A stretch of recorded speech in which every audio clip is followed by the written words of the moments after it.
Jessica was scrolling through her phone at gate 12 waiting for her delayed flight to Miami when she received a text message from an unknown number that said, "Don't worry about the turbulence over the Atlantic. It gets better after 20 minutes." Which was weird because her flight hadn't even taken off yet and wouldn't fly over the Atlantic Ocean since Miami was a domestic flight. But what made it even stranger was that when she tried to call the number back, it was disconnected. And when she Googled the area code, it belonged to a region that had been discontinued in the 1980s. If you want to find out how Jessica uncovers the incredible truth behind these mysterious messages and solves a decades-old aviation mystery, make sure to subscribe to our channel right now, because this story has twists that will leave you questioning everything you think you know about unsolved cases. The messages kept coming every few minutes from different disconnected numbers, all with old area codes, saying things like the coffee service is terrible, but the flight attendant named Maria is really nice, and tell my wife I love her if something happens. My name is Robert Patterson from Seat 14A, and Jessica started feeling confused until she realized that someone was deliberately sending her these messages, as if they were having conversations on a plane, but she couldn't figure out who would do this or why they were using such old phone numbers that didn't exist anymore. Jessica decided to Google the name Robert Patterson and Flight 447, and she discovered that there was indeed a Flight 447 that crashed in the Atlantic Ocean on March 15, 1987, killing all 89 passengers and crew members. And when she found the passenger manifest online, there really was a Robert Patterson who had been seated in 14A, exactly matching the message she had received, which meant someone was using the real names and seat assignments from his tragic flight to send her these mysterious messages. More messages kept arriving throughout her 4-hour flight delay, and they contained incredibly detailed information about the passengers' lives, their families, their jobs, and their personal stories, information that would have required extensive research to obtain. And Jessica found herself becoming emotionally invested in these people's lives as she read about Maria, the flight attendant, who had been working extra shifts to pay for her daughter's college tuition, David, the businessman who had left for his trip without reconciling with his father after an argument, and Linda, the grandmother, who was flying to meet her first grandchild with a handmade blanket she had spent months creating. Jessica started responding to the messages, asking questions like, "Who are you and why are you telling me these stories?"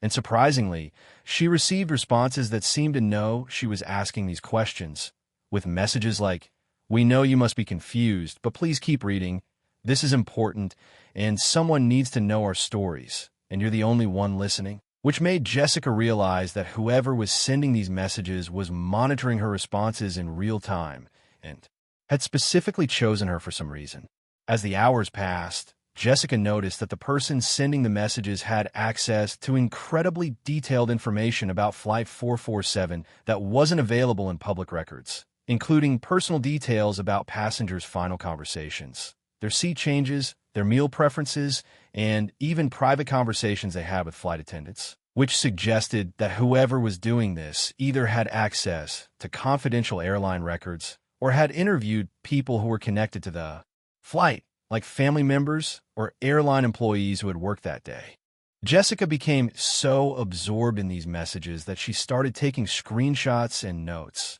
trying to piece together who could possibly have this much detailed information and why they would choose to share it with a random stranger at an airport. And she began to suspect that this might be connected to someone who had been personally affected by the Flight 447 crash and was using this elaborate method to share the passenger stories for a specific purpose. When Jessica's flight was finally ready to board, she received a message that made her pause.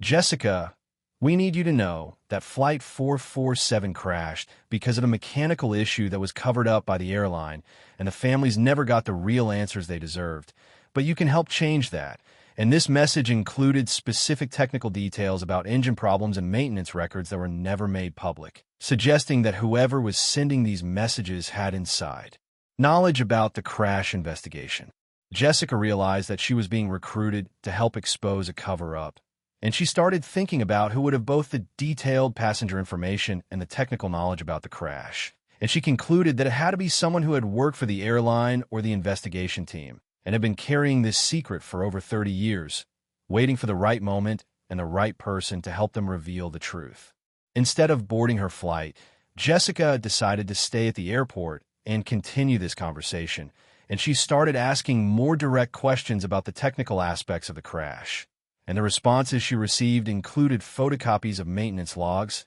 internal memos, and inspection reports that had never been released to the public, all sent to her phone as image attachments that showed a pattern of mechanical problems with the aircraft that had been ignored or covered up by the airline to avoid liability. The person behind the messages revealed that they were a former airline mechanic named Tom Morrison who had worked on Flight 447 the day before it crashed, and he had discovered serious problems with the engine that should have grounded the plane, but his supervisor had overruled his recommendation and ordered the flight to proceed as scheduled because canceling would have cost the airline too much money. And Tom had been fired and threatened with legal action when he tried to report the safety violations to federal authorities. Tom explained that he had spent over 30 years trying to get justice for the passengers and their families, but the airline had powerful lawyers and had managed to bury the evidence and silence anyone who tried to speak out, and he had been forced to keep quiet until now, when he was dying of cancer and wanted to make sure the truth came out before he passed away, and he had chosen Jessica because she was a journalist, though she hadn't mentioned her profession to anyone at the airport. Jessica was shocked to learn that Tom had researched her background and discovered that she worked as an investigative reporter for a major newspaper, and he had been monitoring her travel schedule and had arranged to contact her during a flight delay when she would have time to receive and process all the information he needed to share. And he had spent years collecting evidence and interviewing the families of Flight 447 passengers to gather their personal stories and memories, which is how he knew so many intimate details about their lives. Tom sent Jessica a massive file of documents, including the original maintenance reports he had filed, recordings of phone calls with his supervisors, photographs of the damaged engine parts, and sworn statements from other mechanics who had witnessed the cover-up but had been too afraid to speak out. And he explained that he needed her help to publish this information and make sure the families finally learned what really happened to their loved ones and why the airline had never been held accountable. Jessica spent the rest of the night at the airport going through all the evidence Tom had sent her, and she realized that this was potentially the biggest aviation cover-up scandal in decades, involving not just the airline, but also federal investigators who had been pressured to alter their findings, and she understood why Tom had been so careful about how he revealed this information, because the people involved would do anything to keep it secret even now. Over the next several hours, Tom shared more details about how the cover-up had affected him personally, including death threats, job blacklisting, financial ruin, and the suicide of his colleague, who had also tried to expose the truth. And Jessica began to understand that Tom's elaborate method of communication wasn't just about secrecy, but also about creating a record of their conversation that couldn't be easily deleted or denied, because everything was documented in her phone's message history. Tom also revealed that Jessica's original flight had indeed been delayed due to engine problems similar to those that had caused Flight 447 to crash,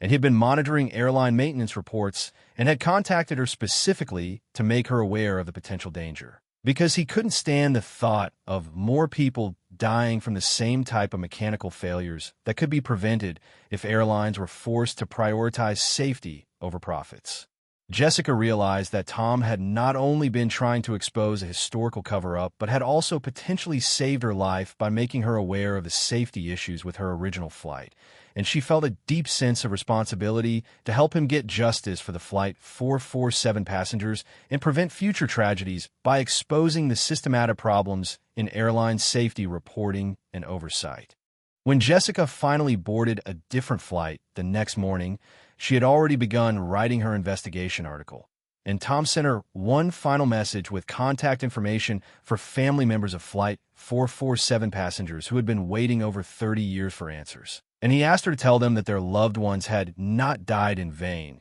if their story could prevent other families from experiencing the same loss and cover-up. Jessica's investigation became front-page news around the world, leading to congressional hearings, criminal charges against airline executives, new safety regulations, and a reopened investigation into Flight 447 that finally gave the families the answers they deserved. And Tom Morrison became a hero who had sacrificed his career and health to ensure that corporate greed could never again cover up safety violations that cost innocent people their lives. The story of Jessica and Tom's airport encounter became a symbol of how ordinary people can make extraordinary differences when they have the courage to seek truth and justice. And it inspired new laws protecting whistleblowers in the aviation industry, ensuring that mechanics like Tom would never again be silenced when they tried to report safety problems that could save lives.